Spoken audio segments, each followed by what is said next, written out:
میرے بھائیوں، عزیز دوستوں، میں نے جس آیت کریمہ کی تلاوت کا شرف حاصل کیا ہے، اس آیت کریمہ میں میرے پروردگار نے یہ اعلان فرمایا کہ اے ایمان والو، اللہ سے ڈرو۔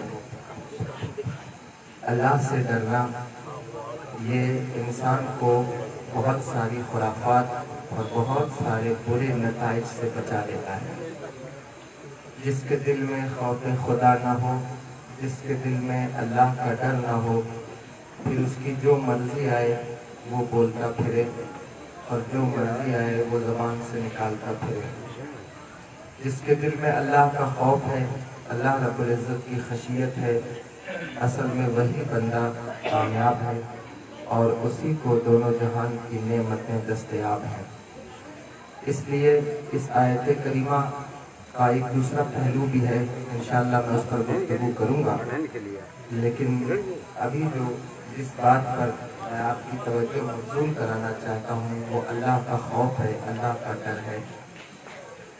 اللہ نے جتنے بھی نبی بھیجے، جب قرآن مقدس کی آیتوں کی تلاوت ہم کرتے ہیں تو ہمیں پتہ چلتا ہے کہ میرے پروردگار نے ہر نبی کو اس پیغام کے ساتھ بھیجا کہ جاؤ اور لوگوں کو میرا ڈر سناؤ، لوگوں کو میرا خوف سناؤ، لوگوں کو بتاؤ کہ اے دنیا میں بسنے والوں، اے اللہ کی دی ہوئی نعمتیں کھانے والوں، اے اللہ کے رزق سے پیٹ بھرنے والوں، اللہ کی رحمتوں کا نظارہ کرنے والوں، اللہ کی نعمتوں کو استعمال کرنے والوں، یاد رکھو کہ تمہارا رب رحمان بھی ہے، رحیم بھی ہے، غفور بھی ہے، وہ تمہیں معاف فرمانے والا بھی ہے، بخشنے والا بھی ہے، لیکن یاد رکھنا کہ اس کی ایک صفت قہار بھی ہے، اس کی ایک صفت جبار بھی ہے۔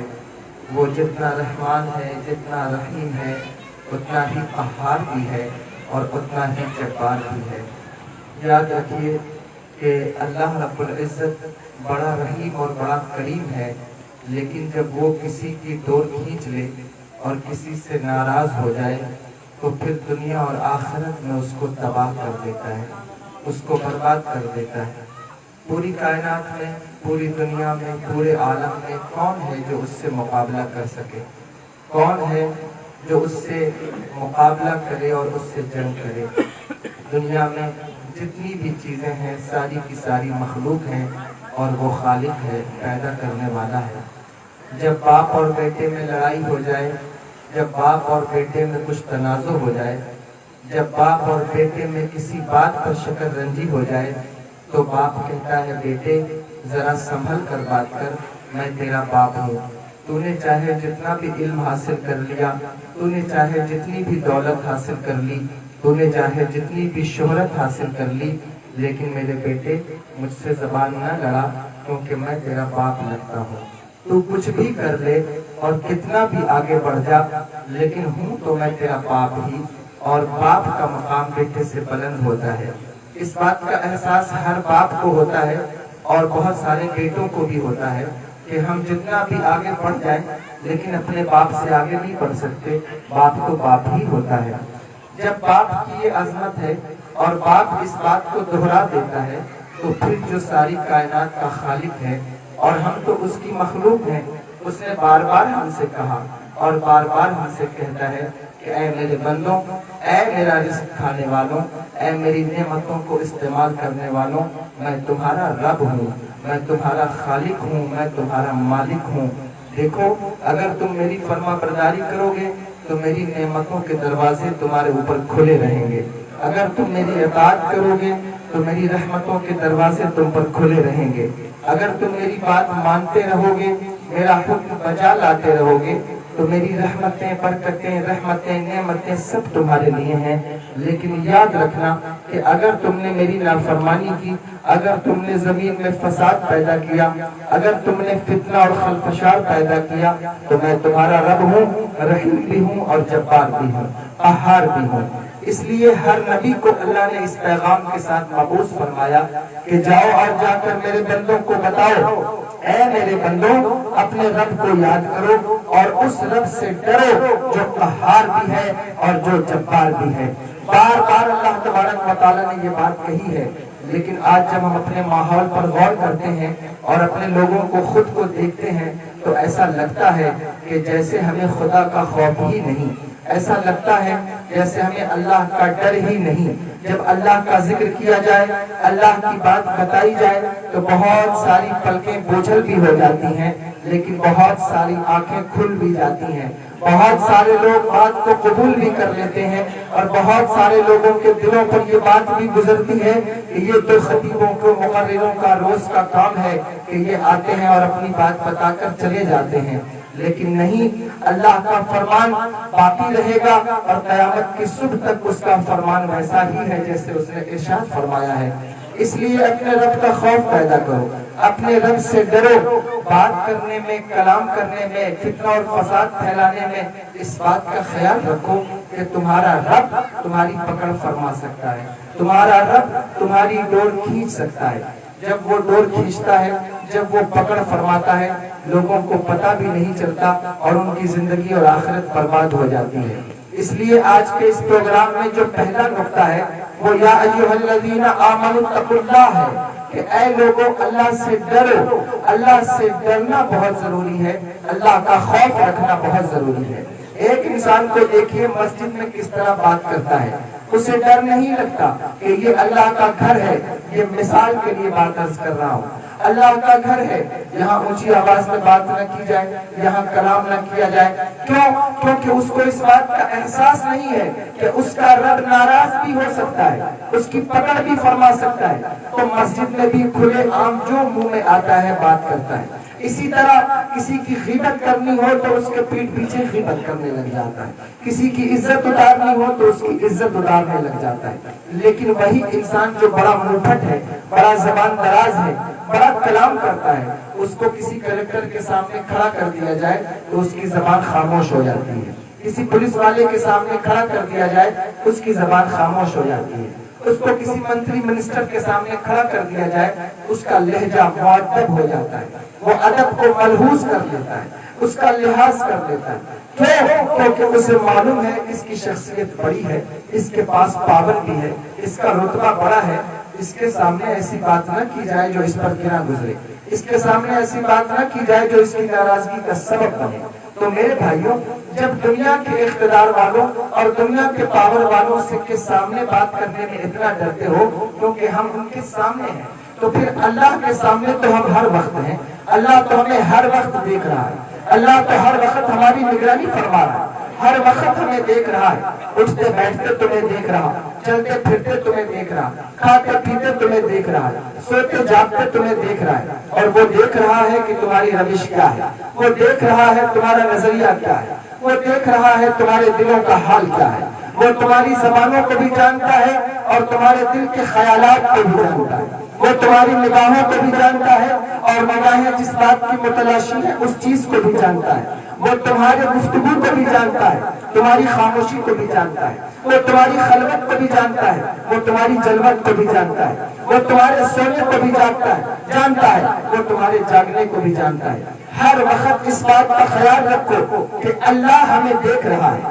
ہم کیا بول رہے ہیں اللہ سن رہا ہے، ہم کیا کر رہے ہیں اللہ دیکھ رہا ہے۔ اگر یہ خیال دل میں پیدا ہو جائے، اگر یہ عقیدہ مضبوط اور تمام پکڑ جائے تو انسان کا ہر بچنے والا قدم گناہوں سے اس کی حفاظت کرے گا، اس کا ہر قدم لغزشوں سے اسے روکے گا، اس کا ہر قدم خطاؤں سے اسے باز رکھنے کی گزارش کرے گا۔ اس لیے اپنے رب کے ہونے کا اور اپنے رب کے دیکھنے کا یقین پیدا کرو، یقین رکھو کہ تمہارا رب تمہیں دیکھ رہا ہے۔ یاد رکھو اگر تم اس یقین کو پیدا کر لو گے تمہارے زبان کی گفتگو سدھر جائے گی، تمہارے دل کے خیالات سدھر جائیں گے، تمہارے مزاج کا توازن صحیح ہو جائے گا، تمہارا دماغ ٹھیک ہو جائے گا، چال چلن اچھا ہو جائے گا۔ ایک ہی چیز ہے کہ اللہ کی وحدانیت کے ساتھ ساتھ اس کی سماعت اور اس کے ہونے اور اس کے دیکھنے کا بھی یقین رکھا جائے، یہ خیال کیا جائے کہ وہ ہمیں دیکھ رہا ہے۔ اب جب ہم اس بات پر اعتبار کر لیتے ہیں، یقین کر لیتے ہیں کہ وہ ہمیں دیکھ رہا ہے تو پھر ہماری زندگی بدلنے لگتی ہے، ہماری زندگی میں ایک نیا موڑ پیدا ہو جاتا ہے، ایک نیا ٹرن ہماری زندگی لیتی ہے۔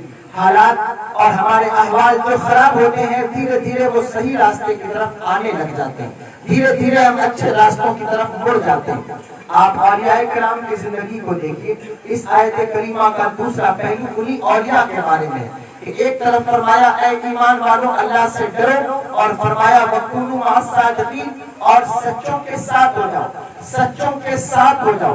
سچوں کے ساتھ ہونے کا مطلب کیا ہے کہ جب تک تم سچوں کی صحبت اختیار نہیں کرو گے، جب تک تم صادقین کی صحبت اختیار نہیں، صدیقین کی صحبت اختیار نہیں کرو گے، جب تک تم سچوں کی صحبت اختیار نہیں کرو گے، اللہ کا ویسا ڈر جیسا تمہارے کلیجے میں ہونا چاہیے وہ نہیں پیدا ہوگا۔ اس لیے سچوں کی صحبت اختیار کرو، بار بار کہا سچوں کی صحبت اختیار کرو۔ اور ہماری کنڈیشن یہ ہے کہ ہم زیادہ سے زیادہ جھوٹوں کی صحبت اختیار کرتے ہیں، زیادہ سے زیادہ بروں کی صحبت اختیار کرتے ہیں۔ میرے بھائیوں، سچوں کے متلاشی بنو، سچوں کو تلاشنے والے بنو، غور کرو، فکر کرو کہ سچا کون ہے۔ جو تمہیں سچا نظر آئے اس کے ساتھ ہونے کی کوشش کرو، اس کی صحبت اختیار کرنے کی کوشش کرو۔ اگر تم نے سچوں کی صحبت اختیار کر لی اور خدا کے لیے سچوں کی صحبت اختیار کی تو خدا کی قسم اللہ تمہیں بھی سچا بنا دے گا، تمہیں بھی صدیقین میں شمار تمہارا بھی فرما دے گا۔ اس لیے کہا کہ سچوں کی صحبت اختیار کرو، اس لیے کہا کہ سچوں کا راستہ دیکھو، اس لیے کہا کہ سچوں کے متلاشی بن جاؤ۔ سچوں کو تلاشنا، سچوں کو یاد کرنا، اور اگر کوئی سچا نہ ملے تو کم سے کم ان سچوں کی کتابوں کو پڑھنا ہی بہت ضروری ہے۔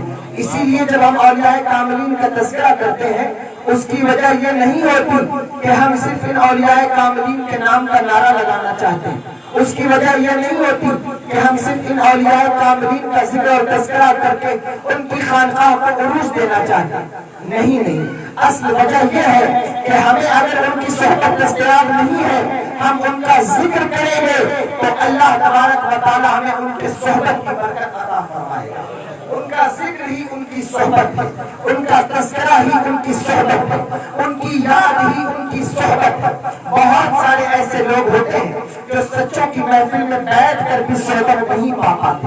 وجہ کیا ہوتی ہے کہ ان کا دماغ سچوں کی طرف نہیں ہوتا، ان کا ذہن سچوں کی طرف نہیں ہوتا، ان کا دل سچوں کی طرف نہیں ہوتا۔ اور بہت سارے لوگ ایسے ہوتے ہیں جنہیں بظاہر تو سچوں کی صحبت نہیں ملتی لیکن ان کی یاد ان کے کلیجے میں ہوتی ہے، ان کا ذکر ان کے سینے میں ہوتا ہے، ان کی تعلیمات ان کے ذہن میں ہوتی ہے۔ تو گرچہ وہ بظاہر ان کی صحبت میں نہ بھی رہے تو بھی اللہ ثواب انہیں ان کی صحبت کا عطا فرمائے۔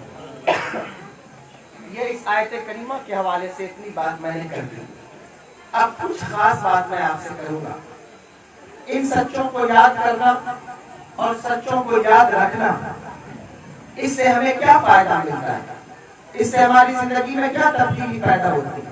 مثال کے طور پر کوئی خلیفہ ملت کا ذکر کرے، کوئی حضور نہار ملت کا ذکر کرے، کوئی حضور اعلیٰ حضرت کا ذکر کرے، کوئی حضور مفتی اعظم عالم کا ذکر کرے، کوئی حضور خواجہ خواجگان کا ذکر کرے، کوئی حضور نظام الدین اولیاء کا ذکر کرے، تو آخر اس سے فائدہ کیا ملتا ہے اور کیا برکتیں حاصل ہوتی ہیں؟ اگر کوئی دل کے کان سے سنے تو اس کی زندگی میں ضرور تبدیلی آتی ہے۔ اگر کوئی دل کے کان سے اس بات پر عمل کر لے یا اس کو سن لے تو اس کی زندگی میں ضرور تبدیلی آتی ہے۔ مثلا زندگی گزارنے کا طریقہ کیا ہے؟ زندگی میں ہم آئے تو اب اس زندگی کو گزارنے کا طریقہ کیا ہے؟ کس مقصد کے ساتھ اس زندگی کو گزاریں؟ کیا ایک مقصد صرف پیسہ کمانا ہے؟ کیا ایک مقصد صرف عزت کمانا ہے؟ کیا ایک مقصد صرف بیوی بچوں کی پرورش ہے؟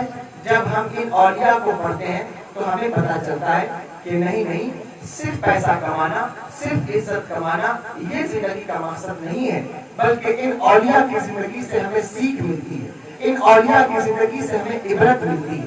کسی ایک ولی کی تاریخ اٹھاؤ اور دیکھو کہ اس نے اپنی زندگی کیسے گزاری۔ آج کچھ لوگ غریب ہو جائیں، غربت کا دور آ جائے، پریشانی آ جائے، مصیبت آ جائے، گھبرا کر پریشان ہو جاتے ہیں، نہ جانے کیا کچھ لوگ کرتے ہیں۔ ابھی لاک ڈاؤن جو گزرا، اس لاک ڈاؤن میں جو لوگ غریب ہوئے، پریشان ہوئے، بیمار ہوئے، لوگوں نے نہ جانے کیا کچھ کیا، نہ جانے کتنے لوگوں نے خودکشی کر لی، نہ جانے کتنے لوگوں نے پھانسی لگا لی، نہ جانے کتنے لوگوں نے اس دنیا کو چھوڑ دیا۔ کیوں؟ کیونکہ ان کے پاس زندگی گزارنے کا طریقہ نہیں تھا، انہوں نے سچوں کی صحبت اختیار نہیں کی تھی، اور انہوں نے سچوں کی زندگی کو پڑھا نہیں تھا، لیکن اگر آپ کسی ایک سچے کی زندگی کو پڑھ لیں تو آپ کی زندگی کے سارے دکھ دور ہو سکتے ہیں۔ کسی ولی کو پڑھ لیں۔ آئیے ایک ولی کا تذکرہ کرتا ہوں، کیونکہ اولیاء کے حوالے سے میں نے یہ آیت تلاوت کی ہے، سچوں کے حوالے سے ان کا تذکرہ کرتا ہوں اور آپ کو ان کی زندگی سے آپ کی زندگی سمجھاتا ہوں۔ حضور نظام الدین اولیاء رحمۃ اللہ تعالی علیہ کی زندگی کو دیکھیں اور غور کریں کہ ان کی زندگی کیا ہے، آپ کی زندگی میں آپ کے معمولات کیا ہیں، آپ نے اپنی زندگی کو کس طرح گزارا۔ آج تھوڑی سی غریبی آ جائے، تھوڑی سی غربت آ جائے، تنگدستی آ جائے تو ہم کتنا پریشان ہوتے ہیں، کس قدر تعویذ، کس قدر دعا، نہ جانے کیا کچھ ہم کرواتے ہیں۔ لیکن جب ہم اپنے اولیاء کی زندگی پر غور کرتے ہیں تو ہمیں پتہ چلتا ہے کہ غریبی بری چیز نہیں ہے، فقر بری چیز نہیں ہے۔ حضور نظام الدین اولیاء کی زندگی میں آپ کی عمر 5 سال کی تھی، آپ کے والد گرامی کا انتقال ہو گیا۔ آپ کے والد گرامی حضور سید احمد، آپ کا انتقال ہو گیا۔ جب انتقال ہو گیا تو حضور نظام الدین اولیاء رحمۃ اللہ تعالی علیہ کی ایک ماں تھی حضرت بی بی زلیخا، آپ نے اپنے بچی کی پرورش فرمائی۔ پرورش کس طرح فرماتی ہیں کہ تعلیم کا معیار بڑھاتی ہیں، یعنی تعلیم کے لیے انہیں پروتساہت کرتی ہیں اور ان کے لیے علم دین سیکھنے کا انتظام کراتی ہیں، علم قرآن سیکھنے کا انتظام کراتی ہیں۔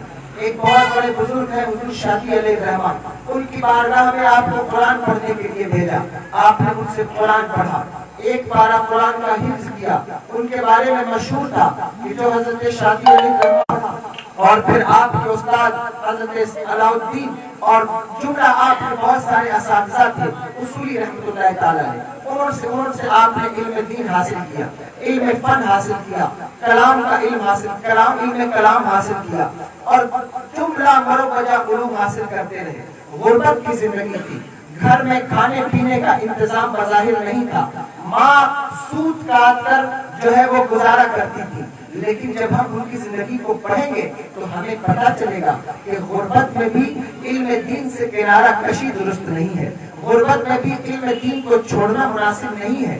ماں غریب تھی اور سود کاٹ کر گزارا ہوتا تھا، لیکن کنڈیشن کیا ہے، اپنے بچے کو پڑھا رہی ہیں، اپنے بچے کو قرآن کا علم دے رہی ہیں اور ایسا علم دیا کہ آپ کو ایک بہترین ملازم بنا دیا گیا، ایک بہترین ملازم بن گئے حضرت نظام الدین اولیاء رحمۃ اللہ تعالیٰ علیہ، ملازم بنایا اپنے بچے کو، علم قرآن دیا، علم حدیث دیا اور سود کاٹ کر ان کے لیے پیسہ اکٹھا کرتی۔ جب دستار کا وقت ہوا استاد نے آپ سے کہا کہ اے بیٹا نظام الدین، ہم چاہتے ہیں تمہیں دستار دیں، تو اپنی ماں سے کہو کہ ایک صافہ، ایک عمامہ، ایک دستار کا انتظام کرے۔ حضور نظام الدین اولیاء اپنی ماں کے پاس آئے اور کہنے لگے میری ماں، استاد نے کہا ہے کہ ایک صافے کی ضرورت ہے، مجھے دستار دینا ہے۔ ماں نے کہا اپنے استاد سے کہو کہ تھوڑے دن صبر کریں، میں کوشش کر کے رات بھر سود کاٹوں گی اور پھر تمہارے لیے ایک صافہ تیار کروں گی۔ رات بھر سود کاٹ کر یہ بتا کیوں رہا ہوں، اس لیے بتا رہا ہوں کہ جو لوگ بزرگوں کی بارگاہ میں جاتے ہیں انہیں اولیاء کی زندگی بھی معلوم ہو جائے اور اپنی زندگی کو گزارنے کا طریقہ بھی معلوم ہو جائے۔ کہنے لگی کہ سود کاٹ کر میں تمہارے لیے صافے کا انتظام کروں گی۔ اس وقت 2 طرح کے صافے ہوتے تھے، ایک ریشمی دستار اور ایک سوتی کپڑے کی سادی دستار۔ آپ نے اپنے بچے کے لیے دستار کا انتظام فرمایا، انتظام فرما کر اپنے استاد کے پاس وہ عمامہ شریف لے کر حاضر ہوئے، کہا حضور یہ دستار ہے۔ آپ نے سارے اس زمانے کے علماء کو بلایا، اولیاء کو بلایا اور بلا کر حضور نظام الدین اولیاء رحمۃ اللہ تعالی علیہ کے سر پر دستار رکھا۔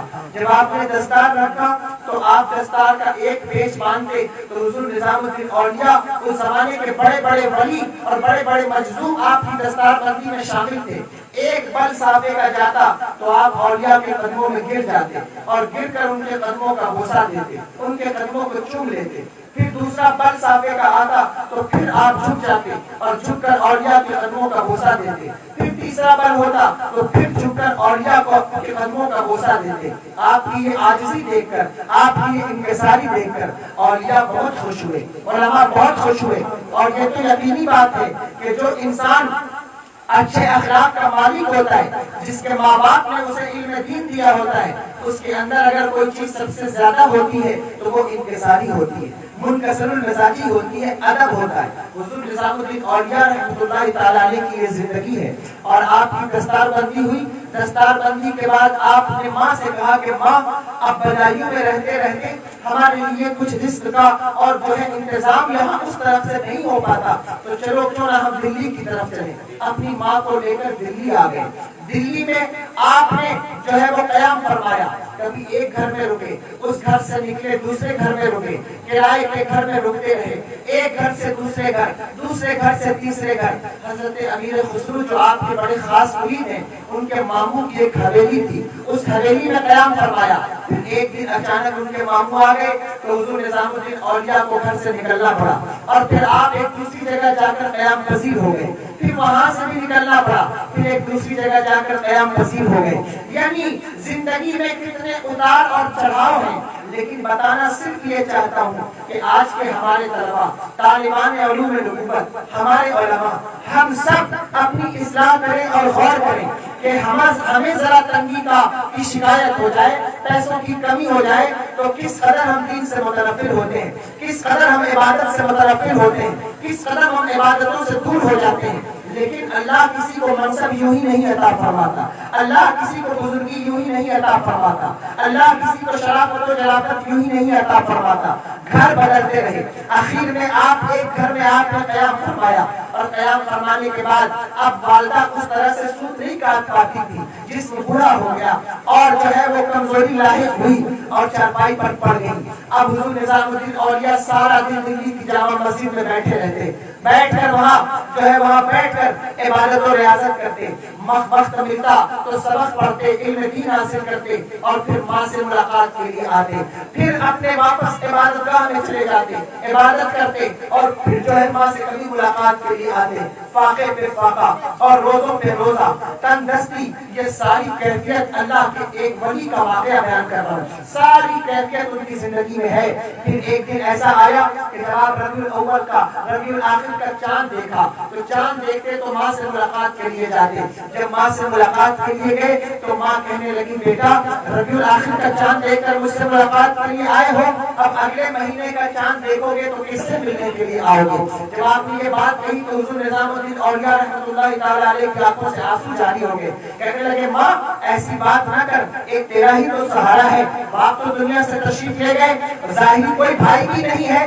ایک ہمشیرہ کا تذکرہ ملتا ہے، ان کے 2 بچوں کا تذکرہ ملتا ہے، کہنے لگے ماں ایسی بات نہ کر، میرا دل ڈوبتا ہے۔ اور پھر تہجد کا وقت ہوا، جب تہجد کے وقت حضرت نظام الدین اولیاء اپنی والدہ کے پاس آئے تو آپ کی ماں نے ان کے ہاتھ کو پکڑ کر ہوا میں اٹھایا، آسمان کی طرف اٹھایا، اور اٹھا کر کہا کہ اے میرے اللہ، اس میرے بچے کا مولا تبارک و تعالیٰ، میں اسے دنیا میں اکیلا چھوڑ کر جا رہی ہوں، لیکن میرا بچہ میں جانتی ہوں کہ یہ اکیلا نہیں ہے، تیری رحمتیں تو اس کے ساتھ ہیں، تیری برکتیں تو اس کے ساتھ ہیں۔ پھر آپ کی والدہ کا وصال ہو گیا، آپ نے بیوی پلکوں سے اپنی والدہ کی تدفین فرمائی، اور پھر وہی معمول، مسجد میں جاتے، نماز پڑھتے، ماں کا سہارا تھا وہ بھی ختم ہو گیا، فاقے کی کیفیت ہے۔ آپ کے دل میں خیال رہتا تھا کہ میں نے اتنا علم حاصل کیا ہے، مجھے قاضی کا منصب مل جائے، مجھے چیف جسٹس بنا دیا جائے، لیکن کوئی صورت ایسی بظاہر نظر نہ آتی تھی۔ اب کیا ہوا، ایک مرتبہ حضرت بابا فرید الدین گنج شکر رحمۃ اللہ تعالی علیہ کے چھوٹے بھائی حضرت نجیب الدین متوکل رحمۃ اللہ تعالی علیہ مسجد میں حضرت قطب الدین بختیار کاکی رحمۃ اللہ تعالی علیہ کی بارگاہ میں حاضری کے لیے آئے، تو حضور نظام الدین اولیاء رحمۃ اللہ تعالی علیہ وہی حضور قطب الدین بختیار کاکی رحمۃ اللہ تعالی علیہ کی بارگاہ میں بیٹھے تھے۔ شور بجا کہ بابا فرید کے چھوٹے بھائی تشریف لا رہے ہیں، بابا فرید الدین گنج شکر کے چھوٹے بھائی تشریف لا رہے ہیں۔ حضور نظام الدین اولیاء کھڑے ہوئے، آپ سے ملاقات فرمائی، اور ملاقات کر کے کہنے لگے حضور میرے لیے دعا فرما دیں کہ میں قاضی بن جاؤں۔ جب حضور بابا فرید الدین گنج شکر کے بھائی نے آپ کو دیکھا تو کہا نظام الدین تمہارے چہرے پر جو آثار ہیں وہ قاضی بننے کے نہیں، وہ تو بادشاہ بننے کے ہیں، وہ تو شہنشاہ بننے کے ہیں۔ جب آپ نے اتنا سنا اور حضرت بابا فرید الدین گنج شکر سے، آپ خلیفہ ہیں حضور بابا فرید الدین گنج شکر رحمۃ اللہ تعالی علیہ کے، یہ پیر کی محبت کی یوں ہی نہیں پیدا ہو جاتی، اسی طرح نہیں پیدا ہو جاتی۔ آج بھی لوگ مرید ہوتے ہیں، مجھ سے بھی لوگ کہتے ہیں کہ حضرت مرید کر لیں جس علاقے میں جائیں وہاں لوگ کہتے ہیں، اور یہاں بھی بہت سارے لوگ متمنی رہتے ہیں، لیکن میں کہتا ہوں کہ مرید ہونے کا مقصد کیا ہے، مرید ہونے کا مطلب کیا ہے؟ اللہ والوں کی صحبت کا اللہ والوں کی صحبت کا درس تو اللہ نے دیا ہے، لیکن ذرا یہ تو سوچو کہ آخر مرید ہونے کا مطلب کیا ہوتا ہے؟ مرید انسان کیوں ہوتا ہے؟ نہ جانے کتنے ایسے لوگ ہیں جو مرید تو ہو گئے لیکن نماز کی فکر نہیں، روزوں کی فکر نہیں، عبادت کی فکر نہیں، تو پھر مرید ہونے کا مطلب کیا؟ پیر کے ہاتھ پر کیا وعدہ کرتے ہو کہ میں نماز نہیں چھوڑوں گا، میں روزے نہیں چھوڑوں گا، میں عبادت نہیں چھوڑوں گا؟ جب تمہیں اس کی بات ماننا ہی نہیں ہے تو پھر مرید کیوں بننا چاہتے ہو؟ جب اس کی بات پر عمل ہی نہیں کرنا ہے تو مرید کیوں بننا چاہتے ہو؟ حضرت نظام الدین اولیاء رحمۃ اللہ تعالیٰ علیہ، اور پھر بات یہ بھی ہے، لوگ کہتے ہیں پیر سے بڑی سچی محبت ہونی چاہیے، بلا شبہ پیر سے سچی محبت ہونی چاہیے، لیکن سچی محبت کا مطلب کیا ہوتا ہے؟ سچی محبت کا مطلب قطعاً یہ نہیں ہے کہ صرف پیر کے نام کا نعرہ لگایا جائے۔ سچی محبت کا مطلب تو یہ ہے کہ اگر پیر کا نام کوئی لے لے اور پیر کے نام کی قسم دے دے تو پھر انسان کو کام بھی کر دیتا ہے جو اس کے بس کا نہیں ہوتا۔ حضرت نظام الدین اولیاء جب مدرسے میں پڑھتے تھے تب ایک مرتبہ ملتان سے ایک شخص، ایک قوال آیا، اور قوال آ کر آپ کے استاد محترم کی بارگاہ میں بیٹھ گیا، حضرت علاؤالدین اصولی کی بارگاہ میں بیٹھ گیا۔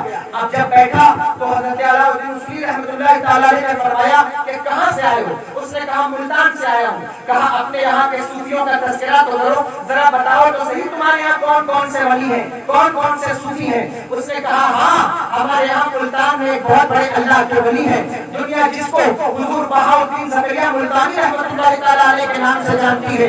کیا شہرہ ہے، کیا خانقاہ ہے، دولت کی کا انبار لگا ہوا ہے، لنگر چل رہا ہے، لوگ آتے ہیں کھاتے ہیں اور تبلیغ دین بھی خوب ہو رہی ہے۔ آپ نے کہا اور کسی صوفی کا تذکرہ کرو؟ کہنے لگے ہاں، ایک اور شخصیت ہے پاک پتن میں جس کو بابا فرید کہتے ہیں، کیا نورانی صورت ہے، کیا نورانی چہرہ ہے۔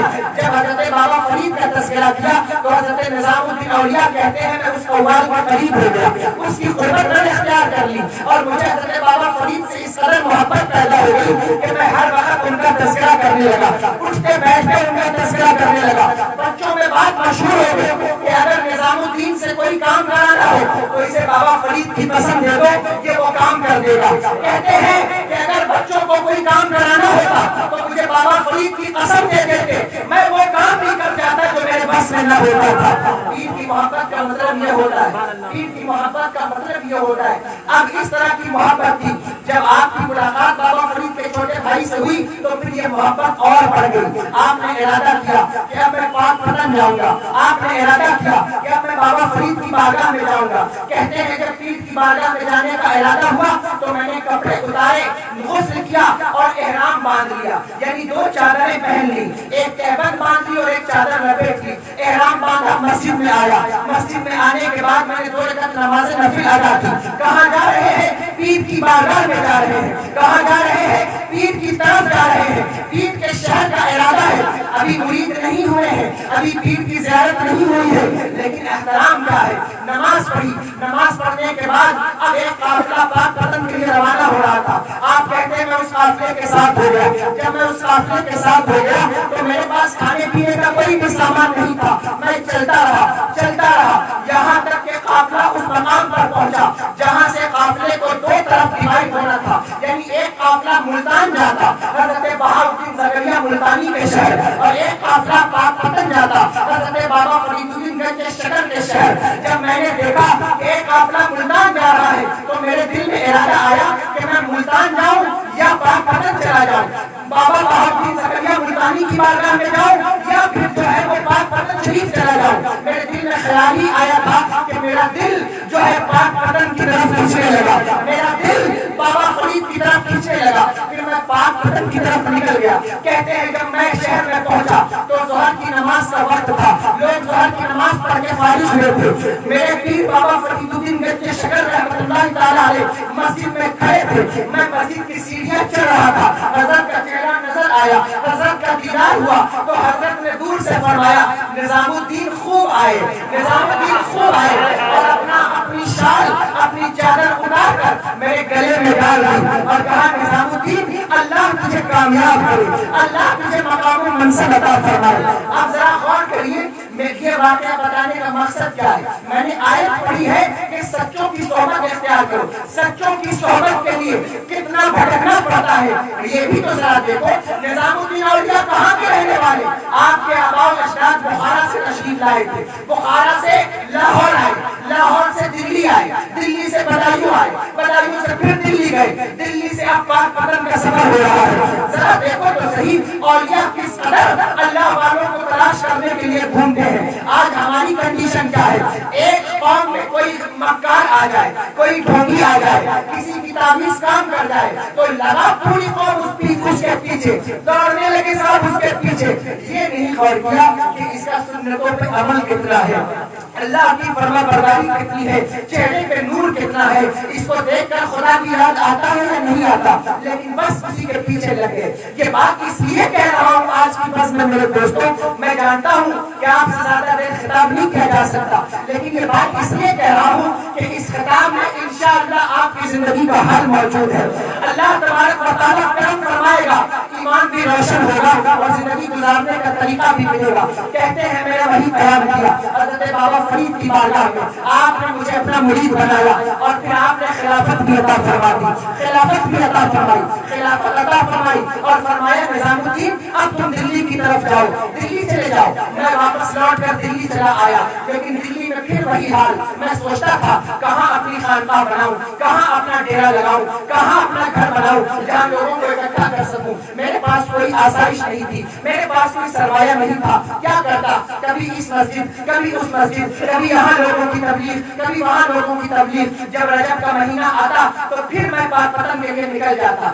آپ نے اپنی زندگی میں صرف 7 مرتبہ پاک پتن کا سفر کیا ہے, 3 مرتبہ حضرت بابا فرید الدین شکر کی زندگی میں اور باقی ان کی زندگی کے ظاہری زندگی کے بعد کا سفر کیا ہے. فرماتے جب رجب کا مہینہ آتا میں پاک پتن نکل جاتا اور عید کی بارگاہ میں حاضری دیتا, رمضان وہیں گزارتا, عید وہیں کرتا, پھر ذوالقعدہ کے مہینے میں واپس آ جاتا. کہتے ہیں دلی میں میرے پاس کوئی اسباب نہیں تھے, کوئی سامان نہیں تھا, لیکن دھیرے دھیرے ایسا ہوا مجھے بشارت ملی کہ گنگا ندی کے کنارے, یمنا ندی کے کنارے نظام الدین قیاس نگر نام کی ایک جگہ ہے, وہاں اپنا کیمپ لگاؤ, وہاں اپنی خانقاہ بناؤ. تو میں نے ڈیرا وہی ڈال دیا. گنگا ندی جب آپ دلی جائیے, اب گنگا ندی وہ نظام الدین کی بارگاہ سے نہیں گزرتی, لیکن ایسا میرا قیاس ہے کہ ندیوں کے پاس پہلے چوڑے ہوتے تھے. پچھلے زمانے میں ہو سکتا ہے کہ ندی وہیں سے گزرتی رہی ہو, لیکن اب سمٹتے سمٹتے شاید دوسری طرف اس ندی کا موڑ جو ہے وہ مڑ گیا ہو. لیکن آپ نے یمنا کے کنارے اپنا خیمہ لگایا اور وہیں خانقاہ بنائی. خانقاہ کیا تھی؟ ایک چھپر تھی پھوس کی, اسی میں بیٹھ کے تبلیغ دین کرتے, اسی میں بیٹھ کے لوگوں کا دھیرے دھیرے آنا جانا شروع ہو گیا. کہتے ہیں تھوڑے دن کے بعد ایسا ہوا کہ گنگا کی اسی طرف بادشاہ نے بھی اپنا ایک کیمپ بنا دیا اور وہاں جو ہے وہ آسائش کے لیے, تفریح کے لیے لوگوں کا آنا جانا شروع ہو گیا, لڑکیوں کے ناچ گانے شروع ہو گئے. میں پریشان ہو گیا کہ یہاں تو مجھے خانقاہ بنانے کا حکم دیا گیا تھا, اب یہاں یہ بے حیائی ہونے لگی, یہاں یہ بے غیرتی ہونے لگی. میں نے سوچا میں کہیں اور پوچھ کر جاؤں, لیکن مجھے حکم ہوا نہیں تم اس جگہ کو چھوڑ کر نہیں ہٹ سکتے. کیوں نہیں ہٹ سکتے؟ اس لیے نہیں ہٹ سکتے کہ اللہ والے کسی جگہ کو چھوڑنے کے لیے نہیں آتے ہیں, وہ تو لوگوں کی غلط عادتوں کو چھڑانے کے لیے آتے ہیں, وہ تو لوگوں کی غلط حرکتوں کو چھڑانے کے لیے آتے ہیں. کہتے ہیں میں نہیں ہٹا, لیکن فقر کا ایسا عالم تھا, 5 دن گزر جاتے, کھانے کو کچھ دستیاب نہ ہوتا, کھانے کو کچھ بھی نہ ملتا. فرماتے ہیں ایک دن میری ایک مریدہ ضعیفہ بوڑھی عورت میرے لیے جو لے کر آئی. اس نے کہا حضرت اسے تناول فرما لے. میں نے اپنے مریدوں سے کہا کہ اسے ہانڈی میں چڑھاؤ, اسے پکایا جائے. حضرت نظام الدین اولیاء کہتے ہیں اسے ہانڈی میں چڑھایا گیا. جب وہ پکنے لگا اور ایک دم گرم ہو کے جوش مارنے لگا, جب وہ ابلنے لگا تو میں نے دیکھا کہ ایک اللہ والا, ایک مجذوب, ایک فقیر میری بارگاہ میں